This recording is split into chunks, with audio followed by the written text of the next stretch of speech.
Welcome sa unang episode ng Pinoy Unknown Files.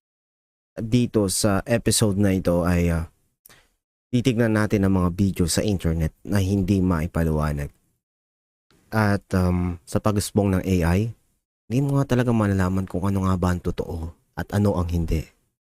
Disclaimer lang kaibigan, do your own research. Ito ay for entertainment purposes only.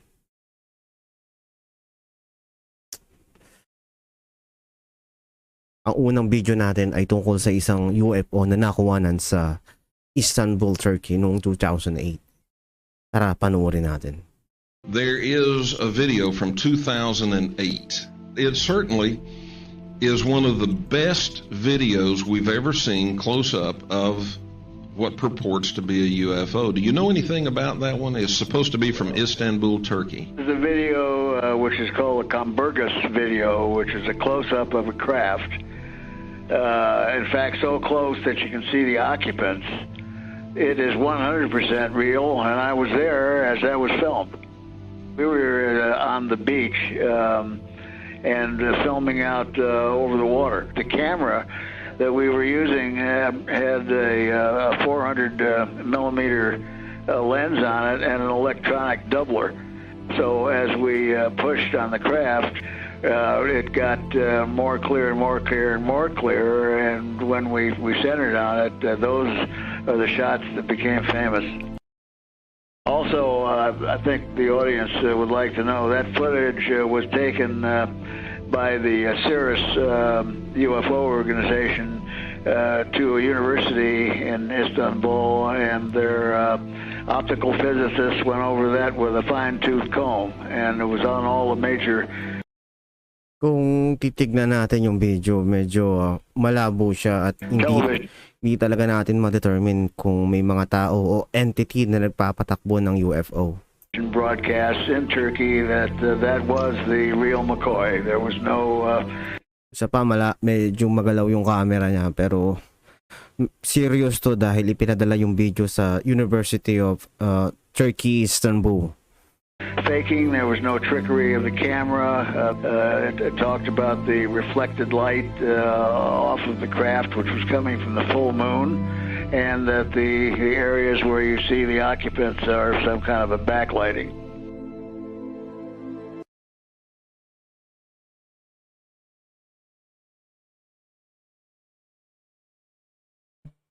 Nakamit pala. Ang susunod na video natin ay isang UFO na nakuwanan sa USA na may mga drones na nakapaligid sa kanya.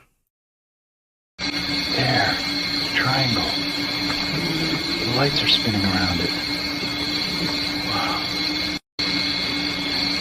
Kung titignan natin, meron talagang mga umiilaw sa paligid niya. Para bang tilang mga drones? Ito ba yung kanyang mga defense drones or parang attack drones, kumbaga, kung titignan natin mabuti. There, triangle. The lights are spinning around it. Wow. Medyo luma na rin yung video. Hindi natin masabi kung gawa ba ito ng AI. Kakaiba ang isa na ito, mga kaibigan.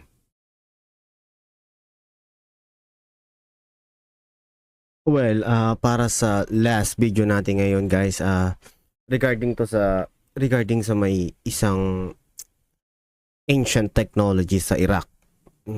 Ito daw talaga ang dahilan kung bakit nilusob ng mga Amerikano ang Iraq. Meron daw Stargate. At para bang gustong paganahin ni Saddam Hussein ang Stargate na ito. Tara guys, panoorin natin.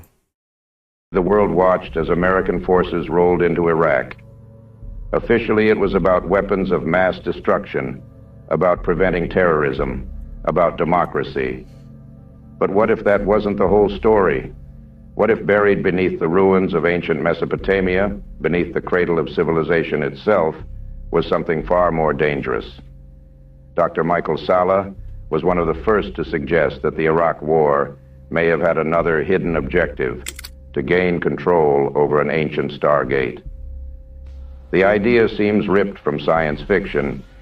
Sala's theory draws on ancient Sumerian texts, Babylonian myths, and declassified government testimony from whistleblowers who claim the U.S. military has long been aware of portal technology. Ibig sabihin, matagal na palang aware ang mga Kano sa Stargate portal na ito ng Iraq. Kaya pala siguro nilusob nila. Pinabagsak nila si Saddam Hussein. Left behind by non-human intelligences.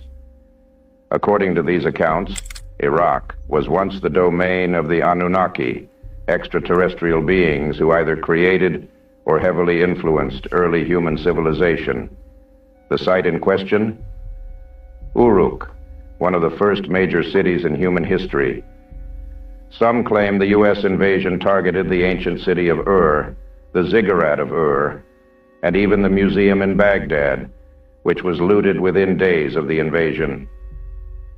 Among the stolen or seized artifacts were tablets, cylinder seals, and relics inscribed with strange symbology, many tied directly to the myths of the Anunnaki and the gates of the gods. Multiple independent sources, some cited by Saleh, others echoed in classified testimony and even remote viewing sessions, claim the U.S. military secured a buried device beneath Iraqi soil, a portal, a stargate said to be dormant but recoverable, a device that allowed travel between worlds, or... So ibig sabihin, pag napagana to ng mga Amerikano, makakapag-travel sila sa iba't ibang mundo. Well, siguro kung napagana nga talaga ni Saddam Hussein ito, magiging makapangyarihan siya. Tsaka yung sinasabi ng video na ito, talagang nagmula ang Stargate na ito sa isang ancient civilization na Anunnaki. Wow, interesting. Dimensions. According to Saleh and those aligned with this theory, the U.S. government feared that Saddam Hussein had either discovered this artifact or was attempting to activate it.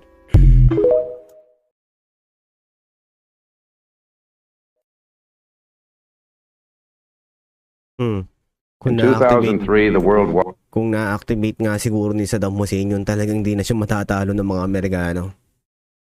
So paano guys? Ito muna ang ating unang episode sa Pinoy Unknown Files.